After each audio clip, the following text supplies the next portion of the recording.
Hello everyone, as you all know, this is Nihal Katiwari. So guys, we're back with another video related to a series of company law and in this part we are going to cover next topic. तो इससे पहले वाले parts अगर आपने नहीं देखे हैं और अगर आपने मैराथन नहीं देखी है जिसमें हमने half of the syllabus of company law as per NEP complete किया है और इसके बाद नेक्स्ट भी उसका पार्ट आएगा जिसमें हम पूरा सिलेबस जो है वो कवर अप कर देंगे 2 पार्ट्स में। सो वो जरूर देखेंगे अगर आपको एक बार भी वीडियो कंटेंट देखना है। ठीक है, वो देखने के लिए आपको करना क्या होगा, वो देखने के लिए आपको प्लेलिस्ट में जाके चेकआउट करनी होगी वो वाली सीरीज। राइट, सो आज हम नेक्स्ट टॉपिक के साथ स्टार्ट करने वाले हैं। टेलीग्राम इंस्टाग्राम में ज्वाइन कर सकते हैं। टेलीग्राम ग्रुप है कॉमर्स ग्रुप SWNT और बहुत ही फोकस के साथ इस टॉपिक को देखें क्योंकि बहुत इंपॉर्टेंट टॉपिक है, क्वेश्चन जरूर आता है आपके एग्जाम में। Right, so don't skip any part of this topic. Right guys, so without any further delay, let's start this video. Okay guys, so in this part we are going to cover this important topic that is mortgage. Mortgage क्या होता है, इसके meaning of features को हम discuss करने वाले हैं। Right, सो हम स्टार्ट कर रहे हैं इसकी मीनिंग के साथ। सो mortgage आपने भले नाम सुना हो बट इसका जो कॉन्सेप्ट है, ठीक है, वो आपने जरूर सुना होगा। लाइक सपोज करो कभी आपको, ठीक है, घर लेना है और आपके पास उतने पैसे नहीं है कि आप वो घर जो है वो खरीद पाओ, या आपको फ्लैट लेना है और आपके पास पैसे नहीं है कि आप वो फ्लैट खरीद पाओ, तो आप क्या करते हैं, बैंक के पास जाते हैं और उनसे लोन लेते हैं और लोन के लिए वो मांगते हैं आपसे सिक्योरिटी कि भाई किस सिक्योरिटी पे हम आपको पैसा दें, ठीक है, ताकि आप वो घर ले पाओ। तो उसके लिए आप क्या करते हैं, बेसिकली कभी कभी जो एक जनरल चीज आप करते हैं वो एक सिक्योरिटी के फॉर्म में आप देते हैं उसको, वही फ्लैट या वही घर के कागज या वो घर का ओनरशिप या लीगल ओनरशिप जिसे कहेंगे, ताकि वो आपको वो लोन दे दें। मतलब कि एज अ सिक्योरिटी आप उसी घर को रख देते हैं गिरवी में जिस घर पे आप लोन लेना चाहते हैं। तो बेसिकली वही एक सिंपल टर्म में अगर हम डिस्क्राइब करें एक वन वर्ड में तो वो होगा आपका मॉर्गेज। तो mortgage is a type of a loan specifically used for buying real estate. जब भी आप रियल एस्टेट बाय करना चाहते हैं, real estate basically building bye करना चाहते हैं, फ्लैट बाय करना चाहते हैं, ठीक है, land, piece of land buy करना चाहते हैं, तो उस केस में आप क्या करते हैं, लोन लेते हैं। उस लोन का जो एक टाइप है उसे कहते हैं mortgage. Such as a piece or such as a house or piece of a land, when you take out a mortgage you are borrowing money from a lender, usually bank or a mortgage company, to purchase a property. ठीक है, property को purchase करने के लिए basically आप क्या करते हैं, एक लोन लेते हैं स्पेसिफिकली जिसे हम कहते हैं मॉर्गेज। ठीक है, आप बोरो कर सकते हैं वो पैसे कहाँ से, लेंडर से या फिर किसी मॉर्गेज कंपनी से जो आपको इस तरीके के लोन ऑफर करती है जिसमें आप उसी रियल एस्टेट को गिरवी रख के एज अ सिक्योरिटी लोन ले सकते हो, मनी बोरो कर सकते हो। The property itself serve as a collateral for the loan, और कोलेट्रल सर्व करती है एज अ लोन बिकॉज जिस प्रॉपर्टी पे आपने वो लोन लिया है, अगर कल को आप कोई भी डिफॉल्ट करते हैं पेमेंट करने में तो फिर क्या होगा, वही प्रॉपर्टी बैंक जो है वो अपने पास रख लेगी और उसकी ओनरशिप उसको मिल जाएगी लीगली। ठीक है, तो ये है एक कॉन्सेप्ट की मॉर्गेज क्या होता है। तो ये कॉन्सेप्ट बहुत ईजी, आपने सुना भी होगा, देखा भी होगा लाइफ में।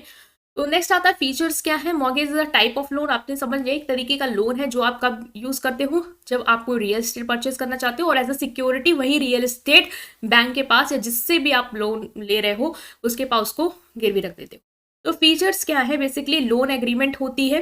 ठीक है, ऐसे ही नहीं बैंक के साथ आप लोन ले लोगे, कोई एग्रीमेंट होगी जिसमें आपके प्रॉपर साइन होंगे, प्रॉपर डॉक्यूमेंटेशन होगा, टर्म्स एंड कंडीशंस होंगे, इंटरेस्ट रेट डिसाइड होगा, कब का पेमेंट करना वो डिसाइड होगा, उसके बाद ही आप क्या कर पाओगे, बेसिक लोन ले पाओगे। तो लोन एग्रीमेंट होती है, इसका फीचर क्या है, the borrower and the lender inter into a loan agreement outlining the terms and condition of the loan, की लोन के किस टर्म्स एंड कंडीशन पे आपने लिया है, ठीक है, उसका लोन का अमाउंट क्या है, आपको कितना लोन जो है वो बैंक दे रहा है, इंटरेस्ट रेट क्या है, कितने परसेंट पे आपको वो लोन दिया जा रहा है, कब कब आपको पेमेंट करनी है उस लोन के इंटरेस्ट की, और बाकी भी जो भी लोन से रिलेटेड डिटेल्स है वो सारी चीजें एक एग्रीमेंट में होती है इस में। ठीक है, इस केस के लोन में एक बेसिकली आपका लोन एग्रीमेंट होगा। Next is collateral. कोलेट्रल क्या है, as a part of agreement the borrower need provide the property being purchase as a collateral for the loan. ठीक है, जो भी प्रॉपर्टी आपने परचेज की है वो आप एज अ कोलेट्रल रखते हो, means as a security provide करते हो बैंक को। This means that if borrower fails to repay the loan according to the agreed upon term, the lender has the right to take possession of the property through a legal process known as foreclosure. इसका मतलब क्या है कि अगर आप collateral या as a security रखते हो वही जो भी आपने जिस भी बिल्डिंग पे या जिस भी रियल एस्टेट पे आपने वो लोन लिया है, ठीक है, तो अगर आप कोई भी डिफॉल्ट करते हैं इन केस ऑफ पेमेंट ठीक है, या फिर in case of terms and condition तो डिसाइडेड थी, लाइक अपने पेमेंट में कोई दिक्कत कर दी, ठीक है, तो उस केस में क्या होगा कि जो लेंडर है उसके पास इतना राइट होता है कि वो आपकी प्रॉपर्टी का जो ओनरशिप है, ठीक है, जो पोजीशन है वो अपने नाम पे ले सकता है, ठीक है, एक लीगल प्रोसेस के थ्रू, ऐसे ही नहीं वो ले लेगा आपका, एक लीगल प्रोसेस के थ्रू वो चीज़ अपने नाम, या कह दे कि वो चीज़ लोन की टर्म्स एंड कंडीशन के अकॉर्डिंग वो चीज़ लेंडर के नाम हो जाएगी, जिस चीज़ पे आपने लोन लिया था, जिसको आपने कोलेटरल सर्व किया था, एक लीगल प्रोसेस के थ्रू, जो होता है फोरक्लोजर, ठीक है। नेक्स्ट क्या है यहाँ पे, नेक्स्ट है कि in traditional mortgage the property being purchased typically serve as a collateral or a security for the loan. This means that if you can't repay the loan, the lender has the right to take ownership of the house through a legal process called foreclosure. So foreclosure क्या है, एक legal process है जिसके through क्या होता है, जो ownership होती है वो lender अपने नाम पे ले सकता है।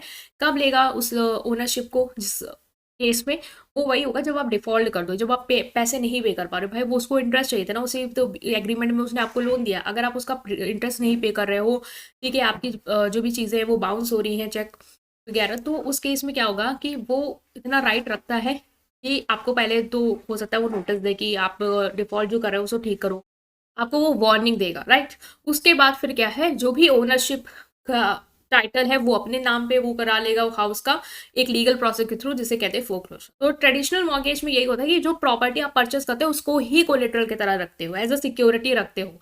और बहुत सारे टाइप के अदर लोन भी है जहाँ पे आप जिस प्रॉपर्टी के वजह से लोन ले रहे हो, जैसे जिस प्रॉपर्टी पे लोन ले रहे हो उसको आप गिरवी नहीं रखते हो, एज अ सिक्योरिटी नहीं रखते हो, ठीक है, उसके अपार्ट कोई और कोई एसेट रख सकते हो, लाइक कार रख दी, या फिर कोई सेविंग या इन्वेस्टमेंट को एज अ सिक्योरिटी रख दी, तो उस टाइप के लोन को कहते हैं secured loan, which you provide collateral to secure the loan. The collateral would be other valuable asset such as car, investment और इवन सेविंग। तो अगर ट्रेडिशनल मॉर्गेज की बात की जाए तो जो प्रॉपर्टी आप परचेस कर रहे हैं, लाइक आप कोई लैंड परचेस कर रहे हैं जिसके लिए आप लोन ले रहे हैं, तो उसी लैंड को आप एज अ कोलेटर रखेंगे। कोई डिफॉल्ट करते हैं तो वो ओनरशिप जो है वो जिस लेंडर ने आपको पैसे दिए हैं, ठीक है, उसके नाम पे वो चीज़ें ट्रांसफर कर दी जाएंगी लीगल प्रोसेस के थ्रू, जिसे कहते हैं फोरक्लोजर।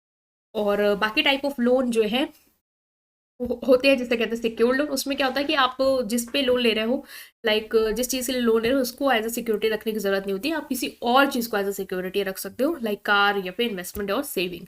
तो अब आता है कि मॉर्गेजर कौन होता है। The mortgagor is the borrower who receive the loan and pledge their property as collateral। Mortgagor होता है वो बोरोवर जिसने लोन लिया है, ठीक है, और अपनी प्रॉपर्टी को कोलेटरल के रूप में रखा है, सिक्योरिटी की तरह अपनी प्रॉपर्टी को रखा है। मॉर्गेज कौन होता है, is the lender who provide the loan and take security interest in the property. तो मॉर्गेज जी कौन होता है, जो आपको लोन देता है, ठीक है, और आपकी सिक्योरिटी को, जो आपसे सिक्योरिटी इंटरेस्ट के रूप में प्रॉपर्टी को गिरवी रखवाता है अपने पास। तो मॉर्गेज आपको याद होना चाहिए। द मॉर्गेज एग्रीमेंट क्या है, the mortgage agreement outline the right and responsibility of both the parties during the term of the loan. Loan के टर्म में कौन कौन सी राइट होंगी, किस किस के पास क्या राइट्स होंगे, कि या किसकी रिस्पॉन्सिबिलिटी होगी, वो जब हम एक एग्रीमेंट के फॉर्म में बनवाते हैं उसे कहते हैं mortgage agreement. If the borrower fails to repay the loan according to the agreed terms, the mortgage may have the right to take ownership of the property through foreclosure। वही बात बार बार repeat हुई है कि अगर आप कोई भी डिफॉल्ट करते हैं पेमेंट में, तो मॉर्गेजी है जो लेंडर है उसके पास राइट होता है कि वो आपकी प्रॉपर्टी का ओनरशिप ले ले एक प्रोसेस के थ्रू, लीगल प्रोसेस के through, this is called foreclosure, right. तो हमने ये डिस्कस किया है यहाँ पे। आई होप आप समझ पाए हैं मॉर्गेज क्या होता है और मॉर्गेज में क्या मीनिंग है, क्या फीचर्स हैं, ठीक है, क्या कॉन्सेप्ट है, वो हमने डिस्कस किए। आई होप आप समझ पाए। स्टिल कोई भी डाउट है कमेंट सेक्शन में पूछेंगे, वीडियो को लाइक करेंगे, चैनल को सब्सक्राइब करेंगे और नेक्स्ट पार्ट जरूर देखेंगे क्योंकि वो इससे इंपॉर्टेंट पार्ट है। या तो ये पूछेगा या तो वो टाइप्स पूछेगा, तो उसको जरूर देखेंगे। Thank you.